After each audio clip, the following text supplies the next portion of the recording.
Hello, hello, everybody. This is Tyson Bradley, and you're listening to the Inherent Identity podcast, where our mission is to help you connect to who you really are so that you can make changes a lot more easily and effortlessly, and so that you can live into who you really are. And I've got a special guest with me named Elisa. And is it Fucci? It's Fucci professionally. Okay. And my stage name is Fucci, but my married name is Alcaraz. Alcaraz? Yes. See, it's too Okay. hard to say. Not at all. I love saying the real name and I like to test myself. But I have Elisa here. She's been a client of mine for some time. And one thing that I love about Elisa is how good she is at faith and at listening to guidance. And I just wanted to bring her on here to share more of her story. And I think that it is in these stories that you guys can all understand maybe a little bit more about how all of this work applies to you and how it can change you, what you can do with it, maybe different ways of doing it. Because I don't think that I have all the answers. I really don't. But what I hope to be able to do with this podcast and with all these messages is to help you guys unlock more of who you are and to pay attention to what's going on for you and to not think that I'm prescribing anything that you should or shouldn't do, although sometimes I probably will tell you to do things. But more so to take that as an opportunity to say, how do I want to do this? What is my way of thinking about this? What is my way of practicing this? So Elisa, tell us a little bit more about who you are, and we can just dive into this conversation. Oh, thank you.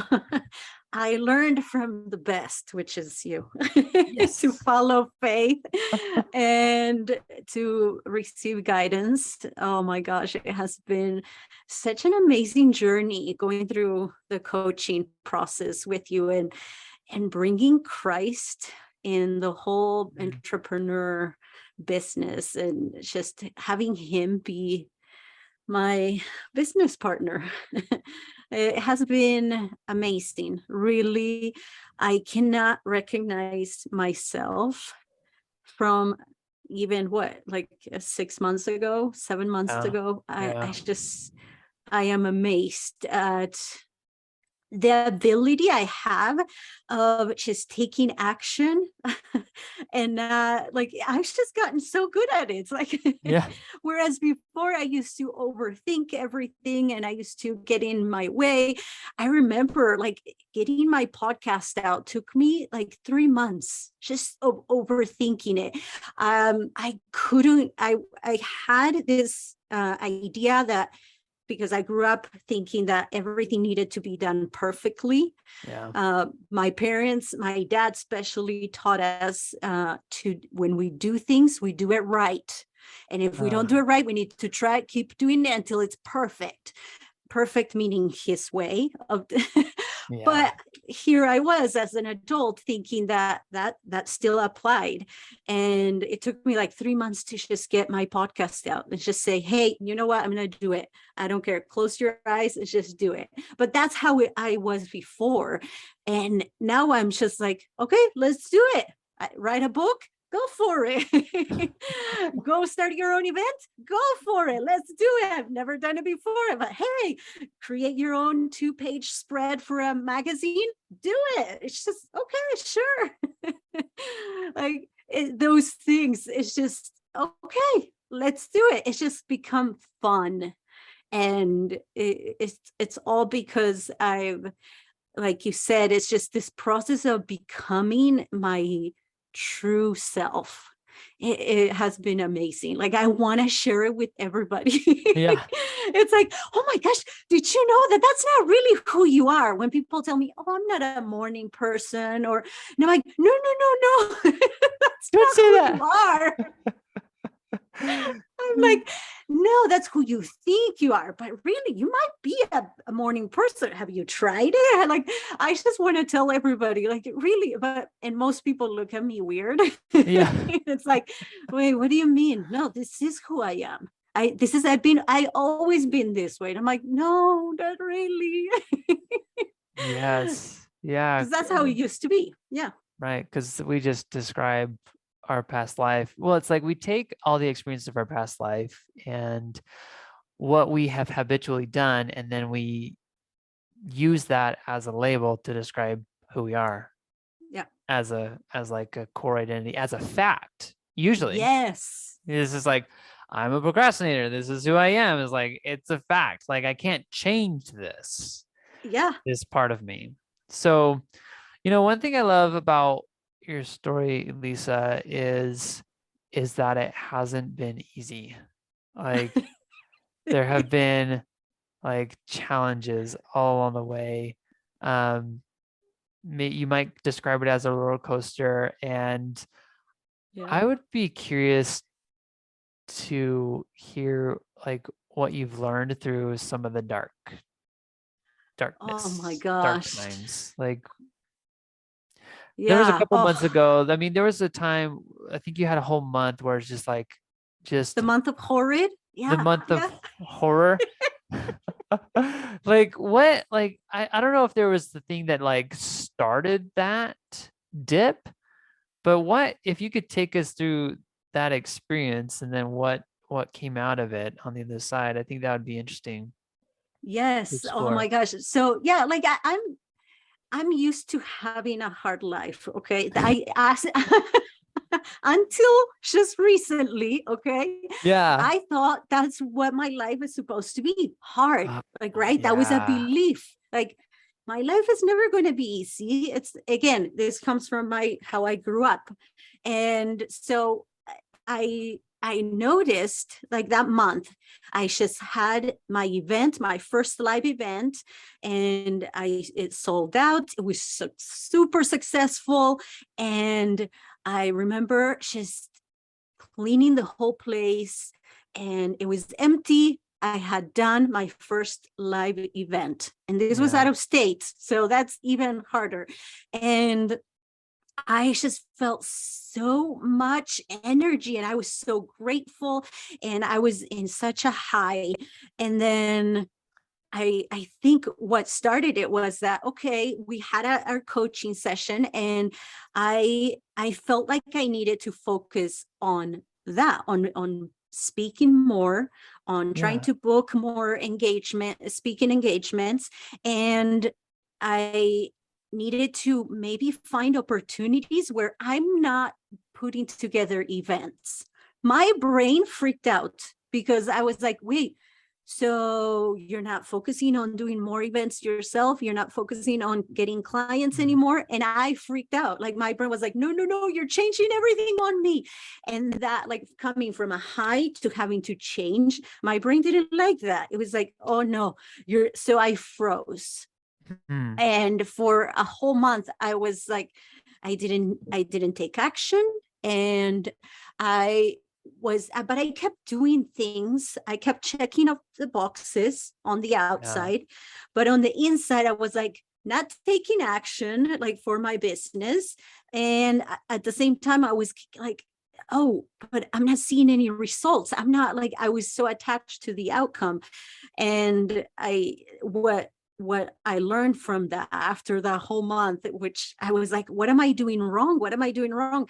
And it was that I was really, like, looking attached to the outcome, and I was not taking action because I was just so frozen in this, like, having to change. But really, what if it wasn't change? What if it was just focusing, and it was just allowing myself to focus on something new, and it being okay. It didn't have to be hard.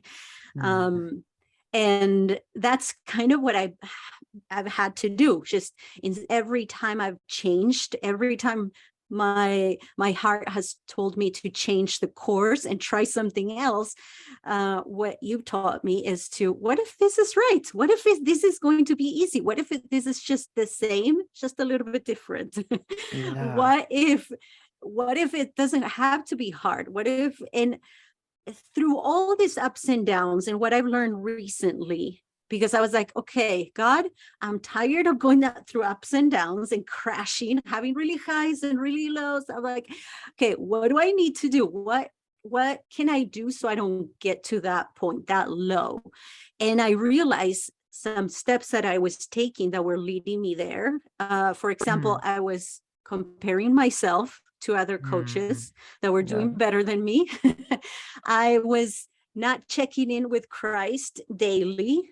I was Yeah. thinking, oh, I am this unlimited being. I can do it all. And but I was forgetting that I have this body that has limitations and that is Yeah. imperfect, that might not be able to do it all. And I realized, okay, if I just stay doing, if I check in with myself, if I check in with Christ, if I stop comparing myself and I focus on what I'm doing and congratulate myself on the daily, then I can keep myself on a steady pace instead of crushing.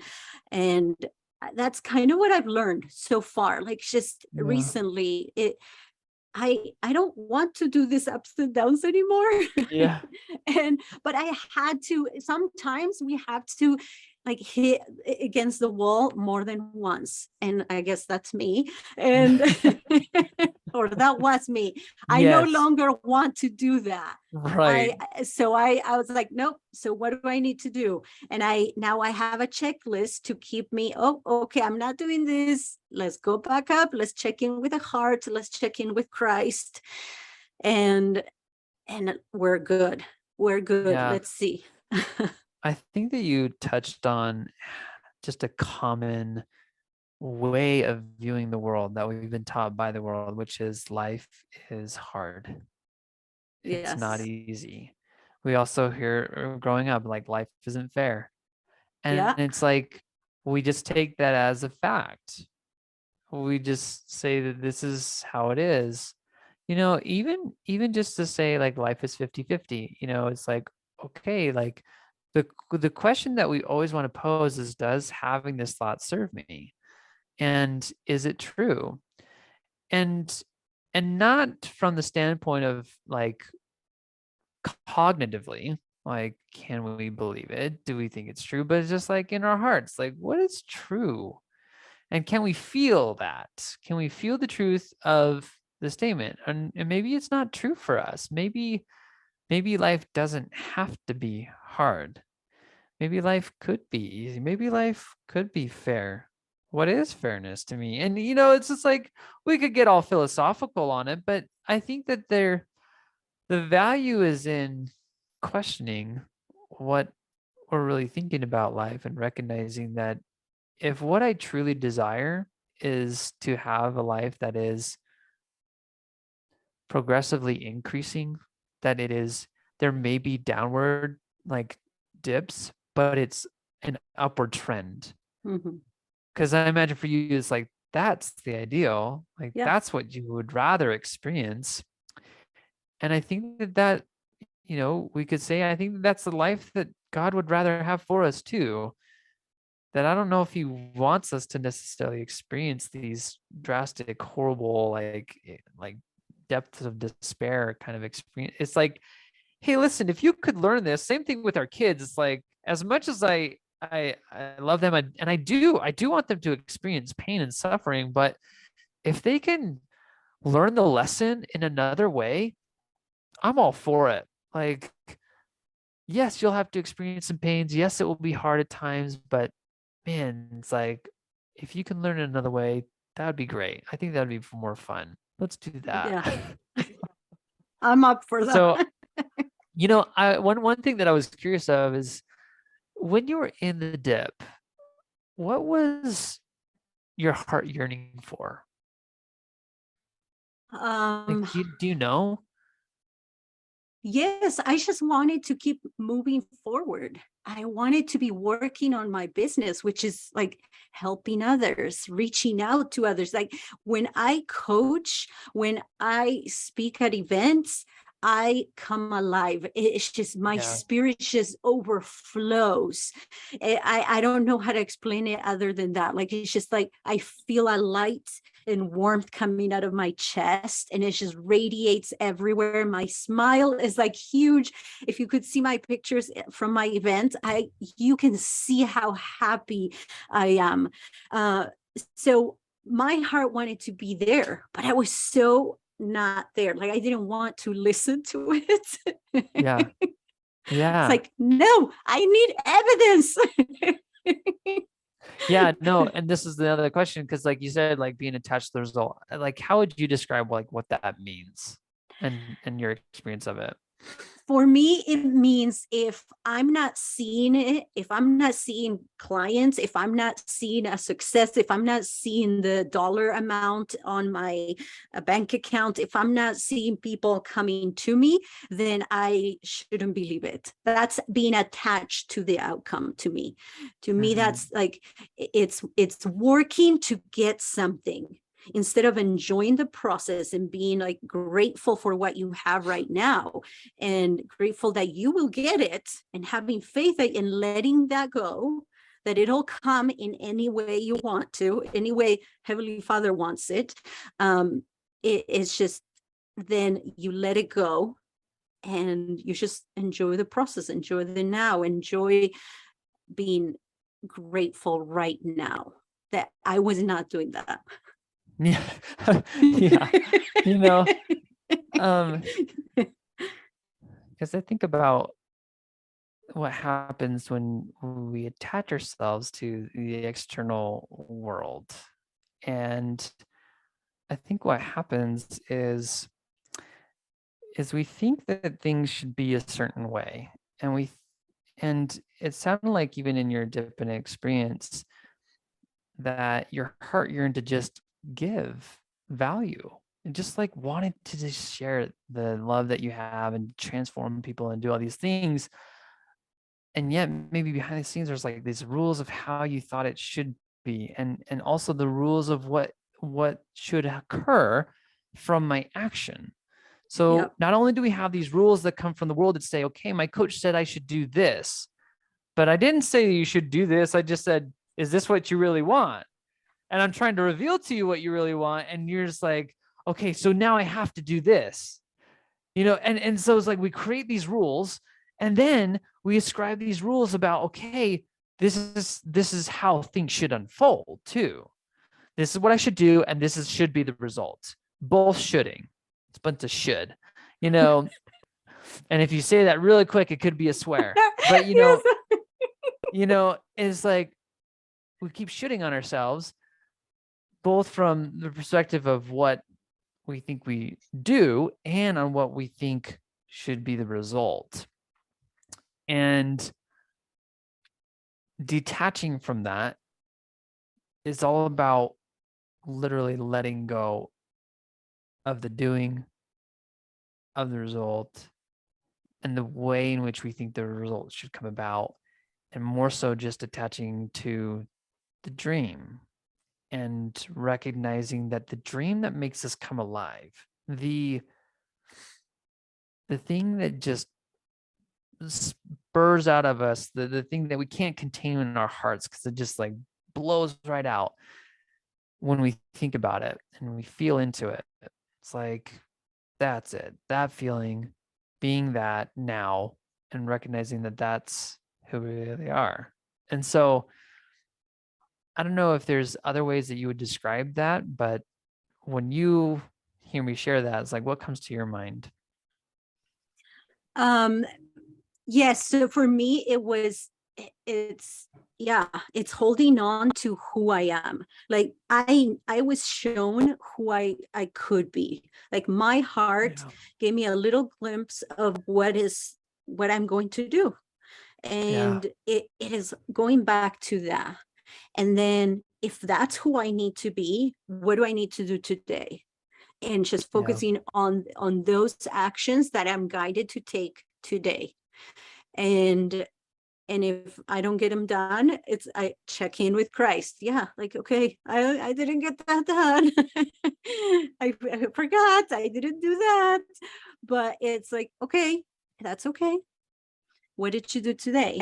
Did you live into who you are? Did you live into your identity, into who you are? And if at the end of the day I can say, yes, I did it, even if it was like one or two things that I did out of my tasks, that's what helps. That's how I work through it.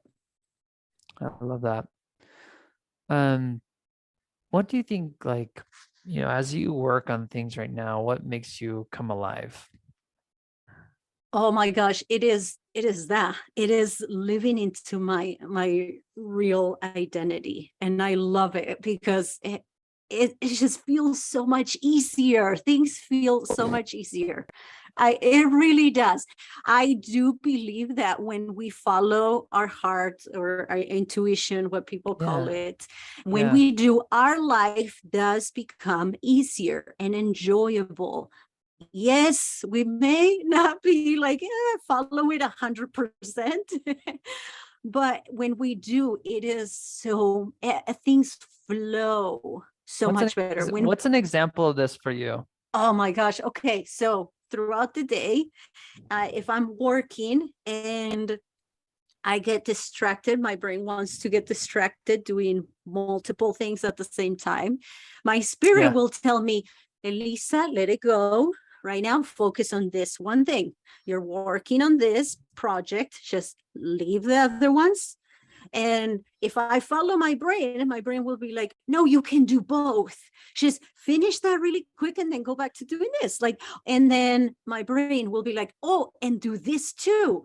Oh, and do that. Like, it'll just keep adding things, and I'll end up doing like 10 different things, like posting and answering messages and checking emails and and working at the same time. Like, it's like, but and then I end up feeling overwhelmed, anxious, and frustrated because I didn't really do what I wanted to do. I wasn't present, and I end up taking longer and doing things.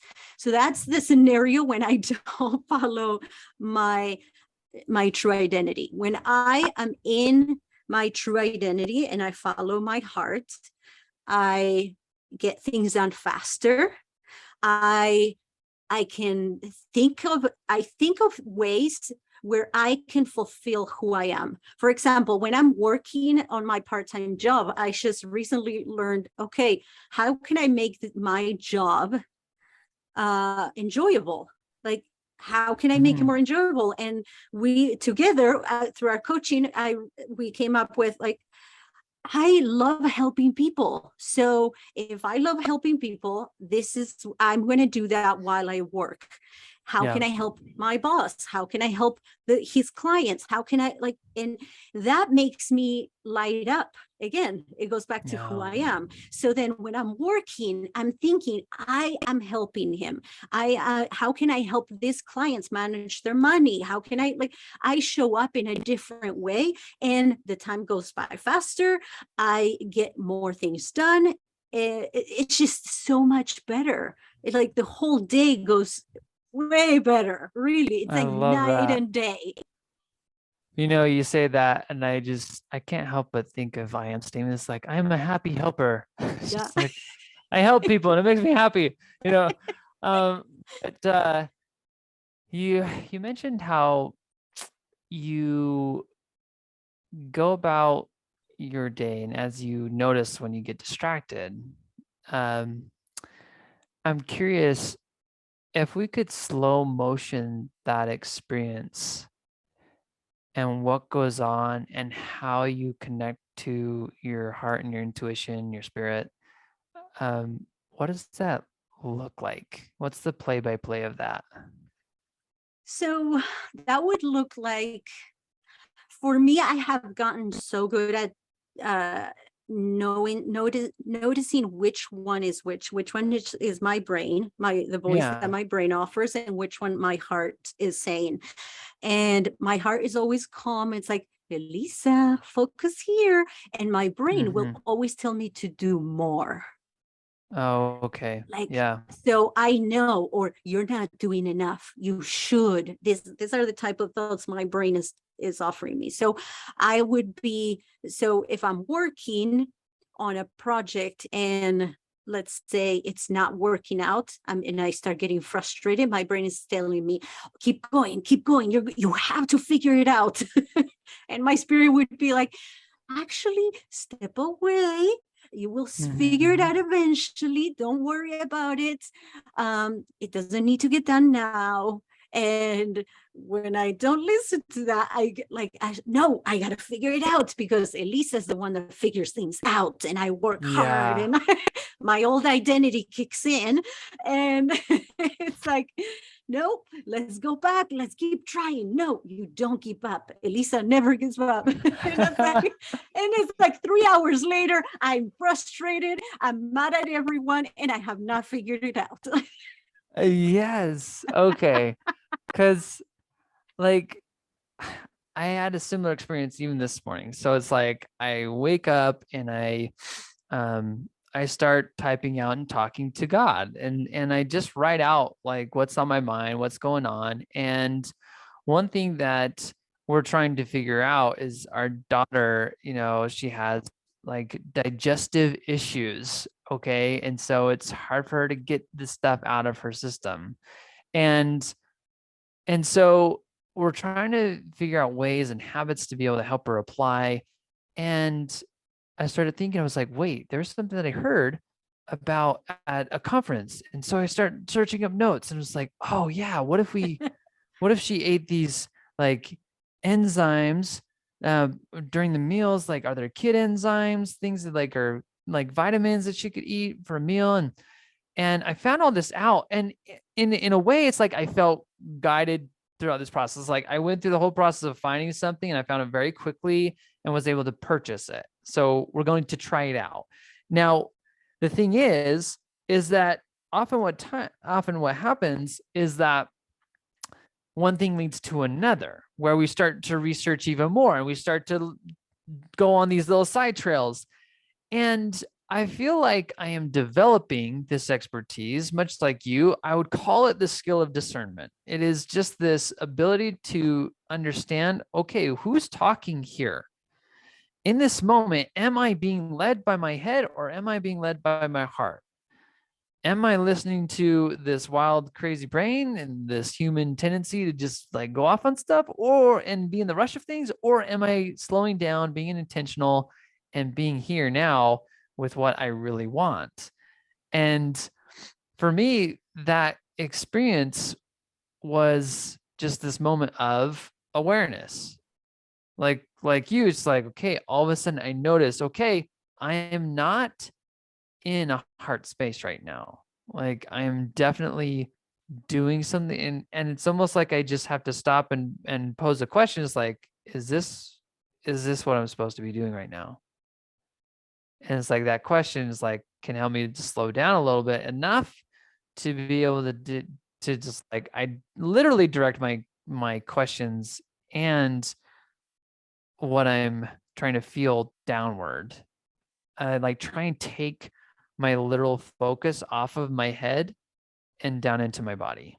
And in that experience, I am listening and breathing and paying attention, and then just being able to say, what do I really want here? Is this where I need to be, or am I done? And then through those questions directed towards my body, I can then, go in the route that is much more intentional versus in the rush. So for you, how would you describe it for you? Yeah, so I do the same thing. It's like, okay, wait a minute. How am I feeling? Okay, I'm feeling in the rush. I'm feeling frustration. Yeah. Okay, is this how I want to feel? No. Okay, let's tap in within. So it's tapping into the body, the heart, and just what do I need to do? What should I do? This is not aligned with who I am. So what do I need to do? Okay, Yeah. should I continue, or should I let it go take a break, go maybe just breathe in, breathe out, just go step away for a little bit and then come back. What is the next step? So it's just really tapping in to the heart and body, Yeah. I so the love brain that. is not in control. Yeah. And for any of you that have a hard time with this, I'll offer you a little I am statement that just like comes to me. It's like one that I actually have, and I don't know my to-do statement with it, but it's like, I am a heart hearer. And maybe the action with this, like, when I'm in the rush, I slow down and hush. It's like, Ooh. it's like just because I do think that one of the most prominent experiences of knowing that you're in the brain is when you are in a rush. When you Yes. are the frantic, when you're in the panic, when you're in a rush to try and change things, when you're in a rush to try and change other people, when you're like frustrated with how things like that, I think is a trigger for you to pay attention to, because that has occurred for both me and Elisa and many of my other clients, is that like God is not in the rush, your heart's not in the rush, spirit's not there. And so if we are going to listen and act from a place of like spirit and from our inherent identity space, it's not going to be in the rush. So there you go. Take that as a practice. Okay. So I know, Lisa, that you are writing a book. Yeah. Yes. Yes. What's the book about? So I am actually I am co-writing a book with 25 other women that's called Unleash Her. And we each have a chapter. And I finished my chapter last week, actually, thanks to you, Awesome. after our coaching session, because you reminded me that I am a best-selling author. That's my true identity. And as I lived into that, I was able to just write the whole chapter and just turn it in, and I felt amazing. So I'm also writing my book that's called How I Saved My Marriage in 2 months. The real problem is not him, it's you. Yeah. Yeah. And That's it's just awesome. my journey of how I saved my marriage when therapy and marriage counseling wasn't able to do that for us. Life coaching gave me the tools so I could save my marriage after 2 months. So it's kind of the process I went through to get there. That So it's journey. pretty awesome. Yeah. That's awesome. Um, are there any lessons from, whether it's your story of repairing your marriage, or whether it's the process of like writing the book that you've gone through, that you think would be helpful or important to share? Oh my gosh. I think the more you are true to yourself, the more you connect with yourself, the more you learn about who you are, the easier it is to live your dreams, fulfill your goals, and have amazing relationships. The moment you step out of who you are, the moment you stop loving yourself, you disconnect with who you really are. And I believe that we are spirits that are thousands of years old, and we have a direct connection to a loving God. And the moment we forget that, that's when it becomes hard to do things here on earth. And that's when the relationships here on earth become complicated and hard, and we start resenting them. But I think that's what I've learned. When I love who I am, when I'm being true to myself, to my true identity, not the one that I had, that I thought of, with all the labels that I grew up with, not the one that was bruised and wounded, not that one, the perfect, lovable identity that my Father in heaven sees in me. When I am that, my relationship with my husband, with my kids, is amazing. It just flows, and I'm able to be there for them. I'm able to be present. It's easy to love and forgive and heal when trust is broken or where things happen, because we're not perfect. So people will do things that might hurt, but when you are true to yourself, when you are in that identity, inherent identity, you're living that, it's easy to forgive. It's easy to just love and learn from those experiences and become amazing. It's just a better version of what you thought you were. Yeah. Have you, because I mean, a lot of your experience, say for this book, maybe like came from was it 2 years ago that you went About through 2 years ago. Yeah. the transformation? Mm-hmm. And obviously you learned like a ton since then through, like, you have your 2 month experience, Yes. and then there's, 22 months to today. Yeah.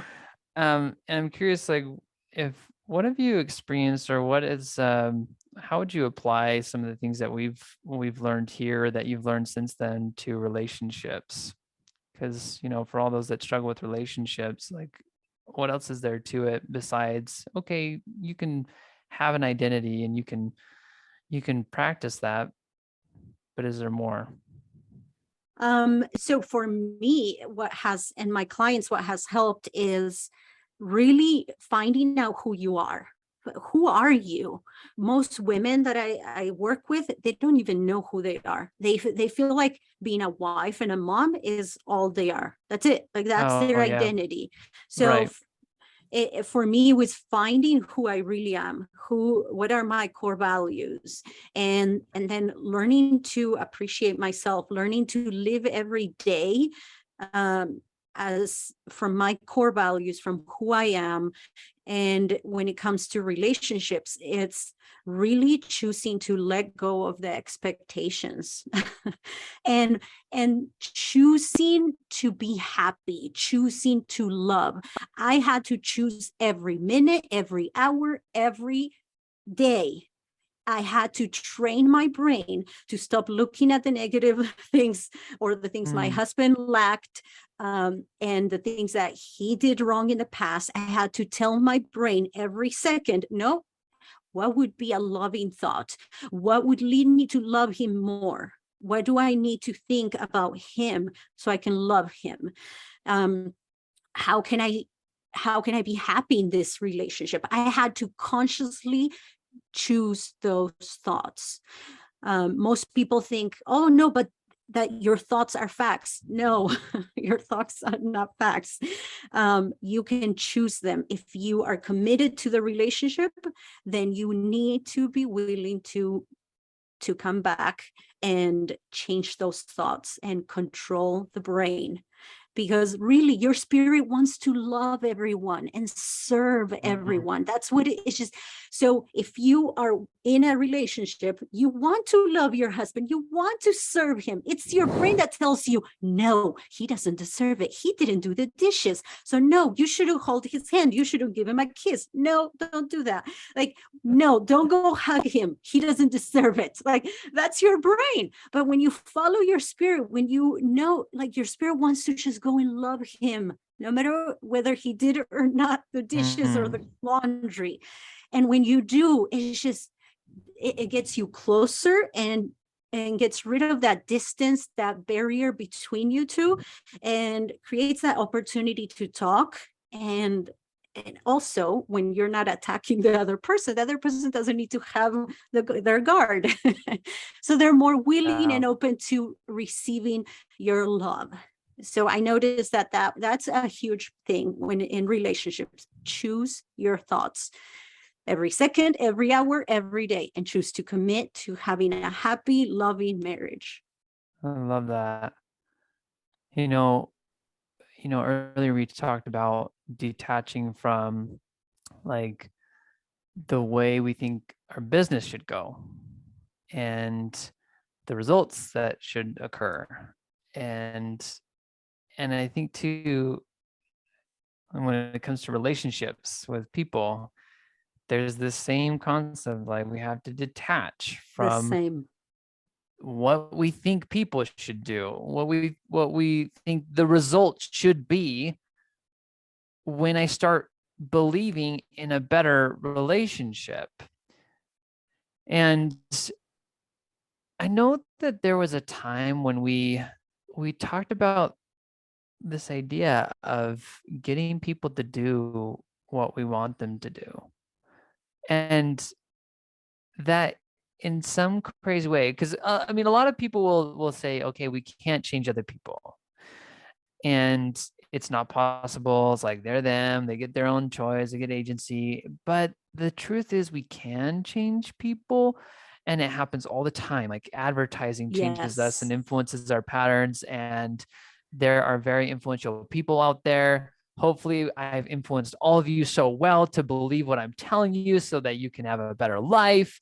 We get influenced and change based upon what other people say and do. And so um, I think it may be a little bit more maybe subtle, but when you have gone through your relationships and it's like, I know that everybody just wants their other people to change, but how does changing you impact the other people? And I guess, your answer to that question and other things. So Oh yeah, like it for 17 years that I was with my husband, like I was trying to change him because I thought yeah, if he changed, then we would be happier. We would have X, of Y, and course. Z, right? Like yes, Yeah. I already went to therapy. I don't need to change anymore.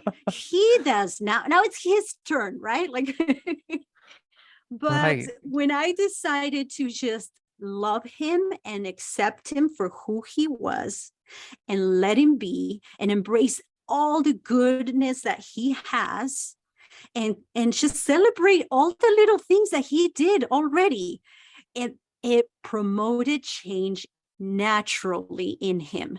So all the things that I Mm. wanted him to do for 17 years, guess what? He did them all on his own. And I didn't have to do anything. I was like on when he decided to change like jobs that I wanted him to change for like 7 years. I was like, Elisa, don't be too happy. Shh, it's okay. Oh, that's awesome. Wow. Oh, well, if you think that's a good choice, great. Like that. But on the inside, I was like, yes. Yeah. But it was because I allowed him to be himself and I empowered him by letting him take his own actions and decisions and really believing in him. Like, and I do that with my Mm. kids too. It's just we are meant to just teach them and let them govern themselves. The moment we do that, Yeah. they on their own, they're going to make the right choices. And even if we think they're the wrong choices, they're going to be for their own benefit. Isn't that like, I love you saying that just because I just think about it in terms of like our heavenly parents, right? Mm-hmm. That's exactly what they do with us. They're just like, go make some choices. They let us suffer, Yeah. and then we learn. And all the while, they just know. They just believe and they just like see the best in us. And I don't think that they ever stop trying to communicate with us. No. I think that there definitely are people that you can like shut him out enough so that it's very hard to hear his voice. But when you're ready, because he's not going to force himself upon you. But when you're ready, it's like you'll hear it. And it doesn't matter how much you've done, it doesn't matter how many problems you've had. It's like when you're ready to listen, when you're ready to slow down, when you're ready to tune into this heart of yours that's just there, your spirit's always been there, hasn't left. You can't leave it because it's Yeah. who you are. And the moment that you slow down and actually start listening, it's like that's where you can start creating some momentum and change. And so I love it. I love what you shared. I know that, okay, so I've heard that you have this amazing like meditation, and I haven't done it yet, but I need to do it because you keep talking about how awesome it is. And I'm curious as to like, okay, why is it so awesome and why should people go get it? Yes, it's called Unstuck Yourself. And I created it because through working with my clients and people that I talk to on Instagram, they all tell me the same thing. Oh, I'm just so stressed. I'm so overwhelmed. I'm feeling this and I don't know what to do. And it's just all these emotions. Yeah. Or they numb them all out and they just go and they start having body aches and they're like, oh yeah, my neck has been hurting for like 2 weeks. And I'm like, so I figured if I make this meditation, it will help them process that emotion, because I think we are not taught to process emotions. Our brain, our body knows how to digest food. It's just you eat, you digest it, it takes what it needs, and then the rest lets it go. Yep. Emotions are the same way. We go, but most people don't know. Oh, it's an emotion. How can we learn from it? Let's take what we can from it and learn. The rest, it'll go away. Just let it pass, and then use what we learned to move forward. Most people don't know that. They don't know how to digest an emotion. So that's what this meditation is processing, digesting the emotion, so you know what you're carrying around. And I've had people tell me, I've had a headache for 2 weeks and I didn't know what it was from. And when I did your meditation, I realized that it was because I was stuck. I wanted things done this way. And at the end of it, I was able to tap into Christ and bring Christ into my life and help. And he helped me heal and let it go and give it to him. Yeah. And I'm like, oh, that's awesome. Okay. So it's like, and the same thing, everybody keeps telling me the same thing. It's like, I've been having problems, like my back was hurting, and I tapped into my body and I realized it was because of this belief I've been thinking and I've been carrying it. Once I let it go and I processed it and gave it to Christ and just let it go and released it, I had a client that told me she slept for a whole day because she was holding on to something that she did not know she had been holding on for years. And we don't know why we can't sleep, why we are anxious, why we're stressed. And it's really because you're holding on to all these emotions that you are unaware of.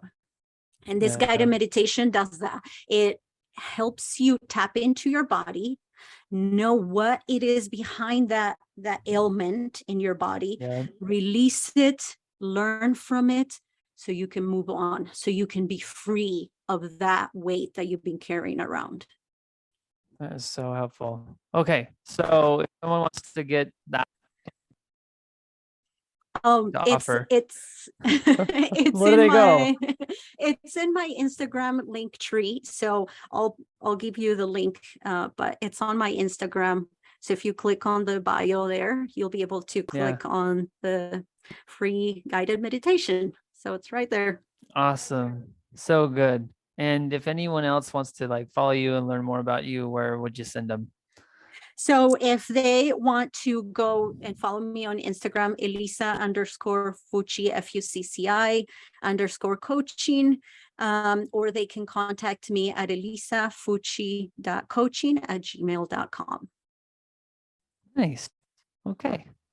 Let's do that. So listen, anybody that is hearing my voice, if you want to heal your relationship with your spouse, talk with Elisa. And not only did she heal her own relationship, but she magically gets her family to do what she wants them to do. and, and you can do it too, you know. Yes, I'm willing to share the secret. The secrets are out there. It is a thing, and it can all be done from a place of love, and it's not manipulation. It's just, I think it is this effort to really connect with who we are and connect with who they are, and realize that so many of us all just want the same thing. We just aren't connecting in a way that can bring out the true desires. So I agree. All right, Elisa, thank you for being on here, and we'll talk to you later.